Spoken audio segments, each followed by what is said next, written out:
The Bold and the Beautiful, Friday, October 17th, explosive secrets, family chaos, and a new power play unleashed. Friday's episode of The Bold and the Beautiful doesn't tiptoe around drama. It plunges straight into the fire. Emotional landmines explode from every direction, leaving no one untouched. Luna's world is shattering. Poppy's rage is igniting. Finn is unleashing long-buried resentments. And behind the polished doors of Forrester Creations, a stealthy contender is playing the long game.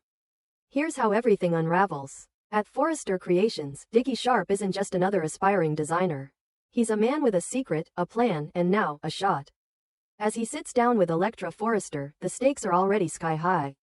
Electra, sharp and intuitive, sees promise in Dickie, but she doesn't yet know the full truth. Dickie has been quietly making moves behind the scenes. When no one was watching, he slipped his portfolio into the submissions for Hope for the future's next designer search. He didn't use his name. He didn't play the family card. He didn't even hint at his connection to Hope Logan. Dickie wanted the work to stand alone, on merit, raw talent, and nothing else. And it did. Hope was immediately drawn to the mysterious designer's style, elegant yet edgy, bold but not loud. The designs spoke to her, whispered promise, and demanded attention. Unbeknownst to her, it's her own brother who's been designing in the shadows. Hungry for legitimacy, ready to earn it the hard way. Hope is seriously considering this unknown talent for a pivotal role, believing she's discovered a new visionary who could revive the heart and soul of Hope for the future. Dickie's about to get exactly what he wanted, recognition. But how long can he keep the secret from Hope? And more importantly, how will she feel when the truth finally explodes? While business at Forrester heats up, the Nozawa Finnegan family is on the verge of emotional collapse. John Finnegan has had enough of secrets. For too long, he's given his adoptive mother Lee the benefit of the doubt. But her recent deception, concealing Luna's survival, has crossed a line that can't be uncrossed. Lee tried to bury the truth, but now it's clawing its way out, and Finn is furious. The betrayal isn't just about lies, it's about Luna. About family. About everything he believed was real. When Finn confronts Lee, the tension is volcanic. Lee tries to justify her actions, saying she did what she thought was best. But Finn doesn't accept excuses. He demands to know why she would let Poppy believe Luna was gone. Why she would twist such a devastating narrative into a weapon. The emotional toll has been massive, and Luna's reappearance only raises more questions than it answers. Poppy storms in, sensing something is off, and she's not wrong. Finn finally breaks the news, Luna is alive. The air turns electric as Poppy's expression shatters into disbelief, then rage. She can't process it all at once. Her daughter was stolen from her, and now she's back, but not without damage. And when the name Will Spencer enters the conversation, Poppy's fury reaches its peak. That little slut, she hisses, not even trying to contain her disgust. Her anger isn't just directed at Luna, it's at the whole twisted situation. At Lee, at Finn, at Will, at the choices Luna made and the ones that were made for her. Because Luna's story isn't simple.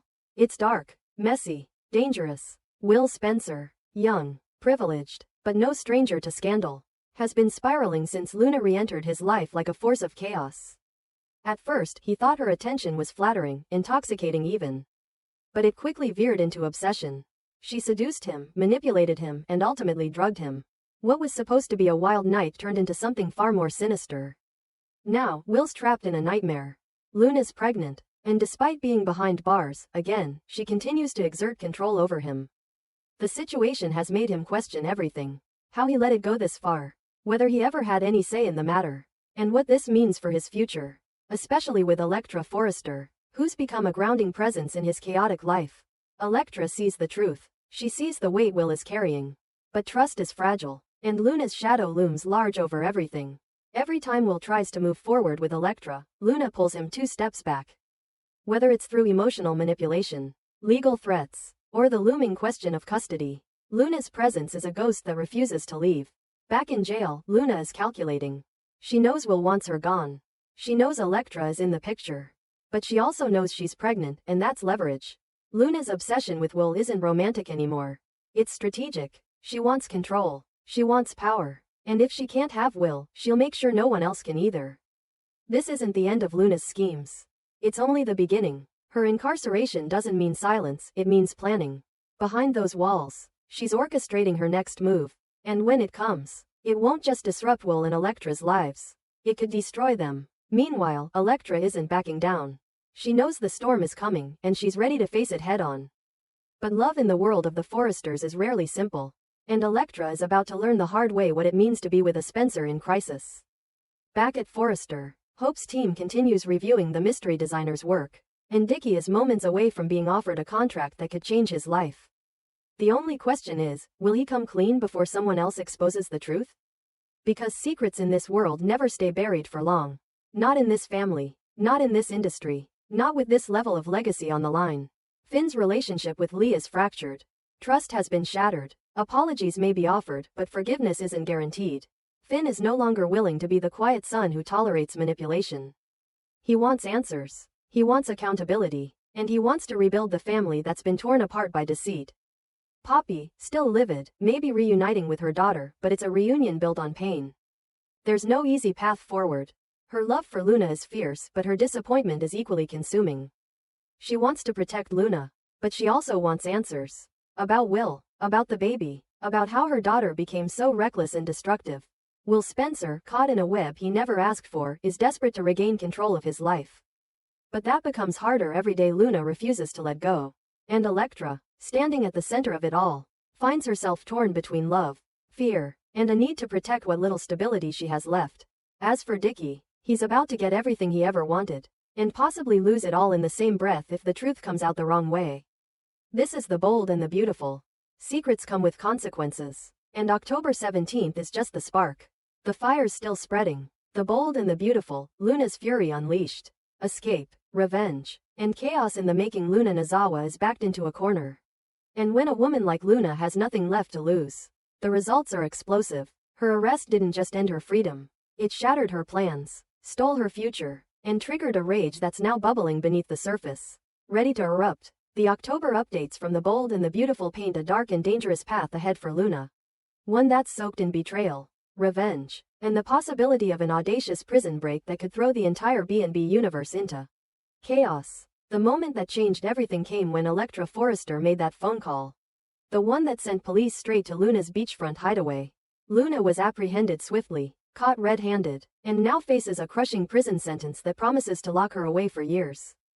The scheme she had set in motion, seducing and trapping Will Spencer through pregnancy, was supposed to secure her a place in the Spencer legacy. But now that plan is crumbling, leaving her with nothing but isolation, anger, and unfinished business. Luna's not the type to roll over. She never has been. Raised in shadows, manipulated by those who claim to love her, haunted by the absence of a father she never knew. Luna learned long ago that survival meant fighting dirty. But now, facing a life behind bars, the stakes have never been higher. And she's done waiting for anyone to save her. One thing is crystal clear. Luna blames everyone around her for her downfall. And her mind is spiraling through options. Escape isn't just an idea anymore, it's becoming a mission. The thought of losing her baby, of being erased from her child's life, is the final nail in the coffin. Katie Logan's cold suggestion that Luna give up custody and let Bill Spencer raise the child, without ever knowing its mother? That wasn't just cruel, that was war. Luna has spent her entire life questioning where she came from, dealing with lies, half-truths, and emotional abandonment. The idea that her child could suffer the same fate? Unacceptable. For Luna, it's not just about freedom anymore, it's about reclaiming control. There's talk in the shadows of the prison. Whispers, opportunities, weak guards, routines that can be exploited. Maybe a favor here, a bribe there. And then there's Sheila Sharp. Sheila knows the system. She's beaten it more times than anyone can count. Her name alone sends a chill down most spines in Los Angeles. But for Luna, Sheila represents something else. A chance, a mentor in mayhem, an ally in escape. If anyone could help Luna break free, it's Sheila. And while the two women have never been close, desperation makes strange bedfellows. Sheila's no stranger to revenge. She sees a spark in Luna, a darkness, a fury that mirrors her own. If Luna makes the approach, Sheila might just help her disappear. But nothing with Sheila comes without strings. If Luna wants freedom, she'll owe Sheila. And that debt? It could cost her everything. Still, Luna's willing to risk it. Because staying in that cell means losing everything that matters. Staying means watching Will and Electra raise her child. Staying means Katie Logan wins. Bill Spencer wins. Steffi Forrester wins. Everyone who ever looked down on Luna, dismissed her, betrayed her, they all win if she stays locked up. But if she escapes? That's a different story. That's when the hunt begins. And Luna's not just planning to run. She's planning to settle the score. Once she's out, Luna will move like a ghost through the city, unseen but everywhere. Watching, waiting, striking. Her list of enemies is long, and she intends to work her way down every name. Electra Forrester is at the top. The woman who turned her in. The woman who smiled to her face and then stabbed her in the back. Luna won't forget that betrayal. Electra will pay. Then there's Will, the man who swore he cared, only to recoil when things got hard. He let her fall. He didn't defend her. He chose the easy path, and Luna intends to make sure it's the last easy choice he ever makes. Katie Logan is next. Cold, manipulative, smug. Her plan to sever Luna's connection to her baby is unforgivable. And for that, Luna plans to hit her where it hurts. Bill Spencer, powerful and untouchable in most people's eyes, isn't safe either. Luna's coming for the empire he built, the legacy he protects, and the control he thinks he has. No more smug speeches. No more offers of silence money. He underestimated her, and that mistake will cost him. Lee Finnegan and Poppy Nozawa, the maternal figures who took turns misleading, manipulating, and abandoning her, are also on the list. Luna trusted them once. That trust is dead. Now, they're just more faces on the wall she's building in her mind. Faces that will be crossed out, one by one. And finally, Steffi Forrester. Luna's relationship with Steffi has always been tense, but now it's venomous. Steffi's influence is everywhere in this town.